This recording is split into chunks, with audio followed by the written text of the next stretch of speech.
Good morning, dear SE students from your channel, sir. Today I am going to provide you some hints of English grammar questions. There are 6 questions. Okay, it will be in Nepali. Okay, number one, you and she will join the meeting tomorrow. यसलाई question tag बनाउनु छ. So हामीले के गर्नु पर्यो, you and C plural भयो, त UCO plural you हुन्छ, त्यही भएर यहाँ हामीले वान्ट यु लेख्नु पर्यो.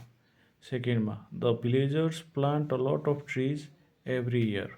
अब अ लट अफलाई हामीले चेन्ज गर्न मिल्दैन, त्यो सेम नै राख्नुपर्छ नेगेटिभमा पनि. त्यही भएर हामीले के लेख्नु पर्यो, the villagers don't plant a lot of trees every year. अर्को छ हाम्रो सी नम्बरमा, Rita told her friends a story last night.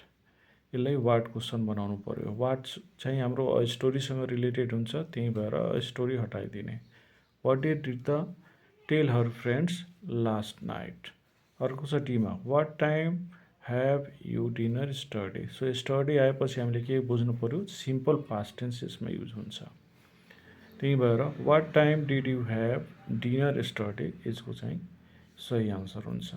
त्यस्तै अर्को छ यी नम्बरमा, my mother said to my son may you get an ए+ in SEE final exam. Into indirect speech बनाउनु छ. यसमा हामीले के गर्नु पर्यो, रिपोर्टिङ भर्बलाई विस्ट गरिदिने या ब्लेस्ड गरिदिने. विस्ट चाहिँ सुटेबल हुन्छ, त्यही भएर अनि डेटले जोड्ने. My mother wished or blessed my son that he might get an ए+ in SEE final exam. Okay, last question we have, I hate people calling me loudly. Passive voice बनाउनु छ. त्यसलाई के गर्ने, I hate being called loudly.